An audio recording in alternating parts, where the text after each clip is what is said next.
Middle education के एक धमाकेदार वीडियो में आपका स्वागत है।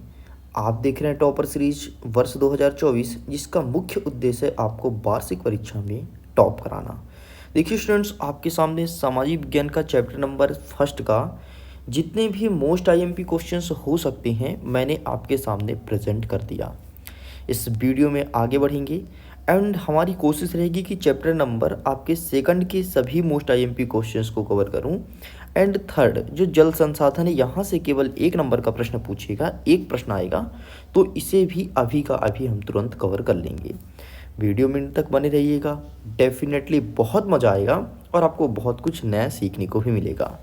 देखिए स्टूडेंट, हम क्रमशः पढ़ेंगे ऐसे ही चैप्टर बाई चैप्टर और आगे चल करके हम बहुत अच्छी अपनी प्रिपरेशन कर पाएंगे ताकि एग्ज़ाम में टॉप कर सकें।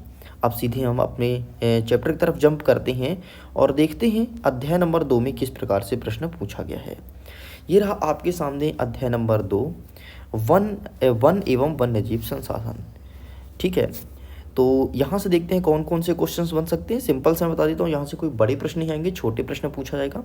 जैसे सबसे पहले टाइगर प्रोजेक्ट योजना की शुरुआत कब हुई थी, तो आपको पता होना चाहिए 1973 से टाइगर प्रोजेक्ट योजना आया था, एग्जाम में देखने को मिलेगा। वन्यजीव सुरक्षा अधिनियम कब पारित हुआ था, तो यहाँ पर ऑप्शन के अकॉर्डिंग आपको लगाना है 1972। ठीक है, यहाँ से वन्यजीव अधिनियम आया था। तो जब वन्यजीव सुरक्षा अधिनियम बना उसी के अंतर्गत टाइगर प्रोजेक्ट की शुरुआत एक साल बाद की गई थी, इस चीज़ को ध्यान रखना। ठीक है, लिंक करके पढ़िए, ज़्यादा मजा आएगा। अब देखो, सबसे पहले होता है, यहाँ पर पूछा है आरक्षित वन, रक्षित वन और एक होता है संरक्षित वन, सॉरी एक होता है अवर्गीकृत वन। तो 3 प्रकार के वन होते हैं, तीनों वन को समझिएगा। सबसे पहले आपको पता होना चाहिए कि आरक्षित वन किसे कहते हैं, ठीक है, जो कि आपके टॉप में लिखा है। फिर आपको पता होना चाहिए संरक्षित वन किसे कहते हैं। ठीक है, यहाँ पर मैं लिख देता हूँ आरक्षित, संरक्षित और एक होता है अवर्गीकृत वन। ठीक है, तो ये तीनों चीज़ आपको पता होना चाहिए। यहाँ से परिभाषा सीधे तौर पर पूछ लेता है कि क्या होता है आरक्षित, क्या होता है संरक्षित, क्या होता है आपका अवर्गीकृत वन। तो देखिए, आरक्षित वन क्या होता है, देश के आधे से अधिक वन आरक्षित वन को घोषित किया जाता है। यहाँ पर वन्य जीव एवं प्राणियों के संरक्षण की बात की जाती है। ये सबसे अधिक मूल्यवान वन होता है और यहाँ पर व्यक्ति को काटने का अधिकार होता है, मतलब वन को काट सकता है, ज़्यादा कोई कठोर दंड नहीं होता, कठोर प्रावधान नहीं होता इस आरक्षित वन में। अगर मैं बात करता हूँ संरक्षित वन, तो संरक्षित वन मतलब ऐसे वन जहाँ पर जीव जंतु को तो संरक्षण किया जाता है, लेकिन यहाँ के पेड़ पौधे काटना कठोर दंडनीय और अपराध माने जाते हैं, है ना। जैसे इंसान एक दूसरे क्लियर कर देता है, जान से मार देता है, बस वैसे ही आपका संरक्षित वन है कि अगर पेड़ पौधे काटोगे तो आपको अपराधी घोषित किया जाएगा और आपको दंड या कार्रवाई या फिर कुछ पैसे के रूप में जुर्माना भी हो सकता है। लेकिन अवर्गीकृत वन मतलब जैसे छोटे मोटे वन कहीं पे तुम लगा लिए, हम लगा लिए ना, तो इस प्रकार के वनों को अवर्गीकृत वन कहा जाता है। इन तीनों चीज़ को ध्यान रखिएगा। वन के 3 प्रकार होते हैं। ठीक है, संरक्षित वन में बिल्कुल काटना वाटना एकदम अपराध है। असंरक्षित वन में थोड़ा बड़ा काट सकते हैं, लेकिन अवर्गीकृत में तुम मतलब अवर्गीकृत वन में तुमको कोई नहीं मना करेगा, तुम खुद लगा लो, तुम खुद काटो, तुमको जो करना हो वो करो। ठीक, इस प्रकार से वनों को 3 भागों में बांटा गया है। आगे बढ़ते हैं। नेक्स्ट हमारे एग्जाम में पूछा है कि अभयारण्य क्या है। अब देखो, यहाँ पर अभयारण्यम और दूसरा पूछा जाता है राष्ट्रीय उद्यान क्या है। तो अभयारण्यम राष्ट्रीय उद्यान के समान ही होते हैं, लेकिन राष्ट्रीय उद्यान से छोटे होते हैं। यहाँ पर प्राणियों को संरक्षित किया जाता है ना। लेकिन एक चीज़ ध्यान रखिएगा, राष्ट्रीय उद्यान क्या होता है समझिएगा, बहुत आसान भाषा में समझिएगा, इसमें डिफरेंस क्या है, अभयारण्य और राष्ट्रीय उद्यान में डिफरेंस क्या है। देखो, राष्ट्रीय उद्यान सबसे पहले बड़े स्तर पर होते हैं, बहुत बड़ा क्षेत्र पे होता है, और अभयारण्य छोटे क्षेत्र पर होता है। लेकिन राष्ट्रीय उद्यान हम अपने मन से कहीं भी बना सकते हैं, समझ रहे हो ना, कि जहाँ अच्छा खासा जंगल मिले वहाँ पर हम राष्ट्रीय उद्यान बना दिए। लेकिन अभयारण्य ऐसा नहीं है। जैसे होता है ना कि कोई क्षेत्र विशेष का कोई चीज़ फेमस हो, जैसे आप देखे होंगे रीवा का सफ़ेद शेर फेमस है ना। तो रीवा में एक स्थान है मुकुंदपुर, वहाँ पर बनाया गया है सफ़ेद शेर को संरक्षण के लिए। तो मतलब ये है कि जिस क्षेत्र विशेष का कोई चीज़ फेमस हो और उसी जीव जंतु को संरक्षित करने के लिए वहाँ पर छोटा सा क्षेत्र निर्धारित कर देते हैं, उसे कहते हैं अभयारण्य। बस, ज़्यादा कोई डिफरेंस नहीं है, लेकिन डिफरेंस आपको पता होना चाहिए कि राष्ट्रीय उद्यान और अभयारण्य होता क्या है।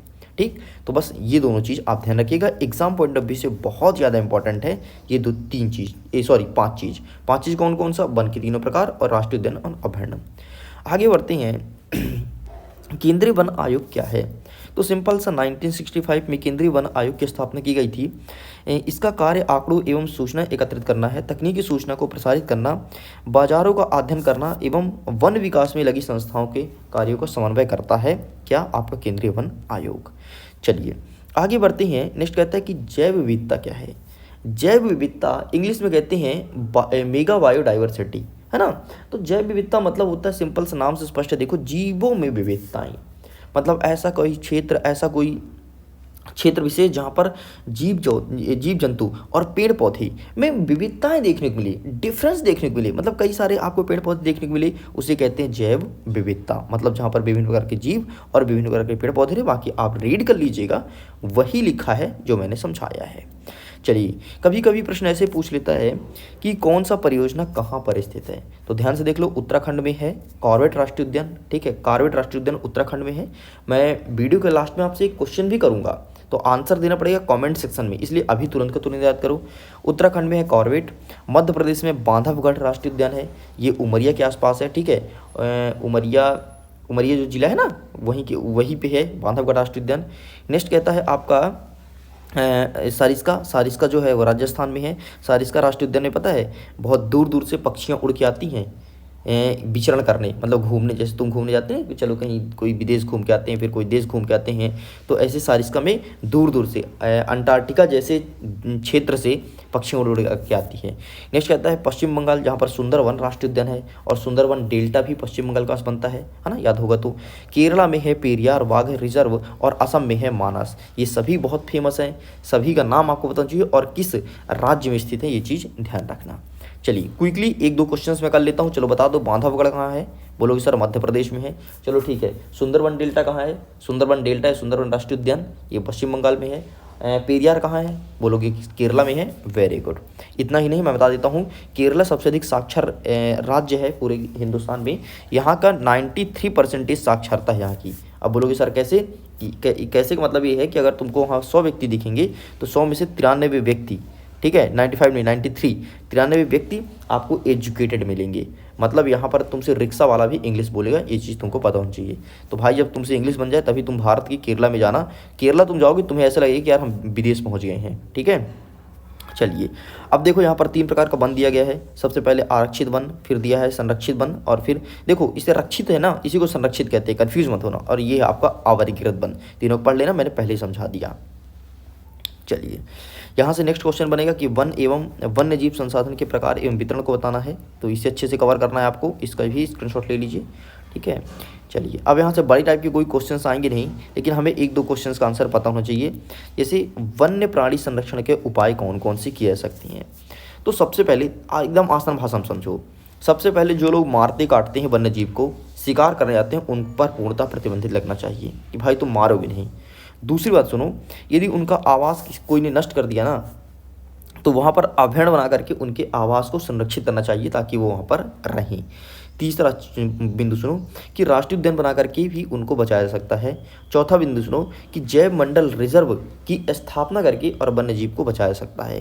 ठीक, तो इस प्रकार से आपको 3-4 बातें बता दिया हूँ, आप वन्य जीव को संरक्षित कर सकते हैं। अरे सिंपल से यार ऐसे याद करो ना कि अगर तुम्हें कोई उजाड़े, तुम्हारा कोई घर तोड़े तो क्या करोगे। जैसे तुम्हें कोई मार रहा है तो सबसे पहले क्या करोगे। अच्छा तुम ऐसे याद करो कि तुम्हें स्वयं संरक्षण करना है, तुम क्या करोगे। तुम्हें कोई मार रहा है तो सबसे पहले तुम क्या करोगे कि उससे बोलेंगे कि मारना बंद करो, मारना मतलब मारना काटना, उसे बंद करो। फिर तुम्हारा जो घर है तुम्हारे घर के लिए सुरक्षित स्थान प्रोवाइड करा जाए। फिर अगर तुम मनुष्य हो तो तुम्हारे लिए मनुष्य वाला राष्ट्रीय उद्यान बना दिया जाए, है ना, जिससे तुम्हें संरक्षण मिल सके। चलिए तो मनुष्य के लिए क्या बनेगा, वो तो खुद ही इतना राक्षस आदमी मनुष्य की एक दूसरे को मारता है। इस प्रकार से अध्याय नंबर 2 कंप्लीट होता है। अध्याय नंबर 3 से केवल 1 नंबर के क्वेश्चंस आएंगे। टेस्ट सीरीज के माध्यम से पूरे क्वेश्चंस प्रोवाइड करा दिए जाएंगे, टेंशन मत लो। और हमारे पास समय बहुत कम है, इस चीज़ को ध्यान रखना, कम समय में हमें एक एक चीज़ पूरा पढ़ना है। 1 नंबर के क्वेश्चन देख लो, यहाँ पर पूछेगा कि मौर्य शासन के प्रमुख रूप से जल संसाधन के लिए किसने निर्माण करवाया था। तो आप यहाँ पर याद रखना, चंद्रगुप्त मौर्य ने सबसे पहले जल संसाधन के लिए कुछ जुगाड़ किया था कि मतलब पानी तो बचाना चाहिए यार।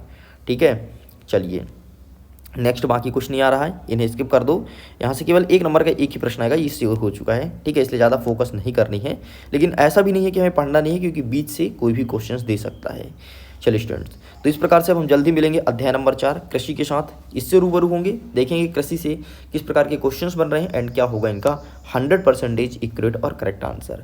वीडियो पसंद आया हो तो लाइक करके अपने दोस्तों के साथ शेयर कर सकते हैं। पहली बार आए चैनल को सब्सक्राइब करने के बाद एक घंटी होगा, घंटी मतलब बेल आइकन, उसे प्रेस करना ताकि लेटेस्ट वीडियो को नोटिफिकेशन सबसे पहले तुम तक पहुंचे और तुम जल्दी से मिडिल एजुकेशन की वीडियो को फ़ायदा उठा सको। वीडियो को करता हूँ एग्जाम के लिए ऑल द बेस्ट।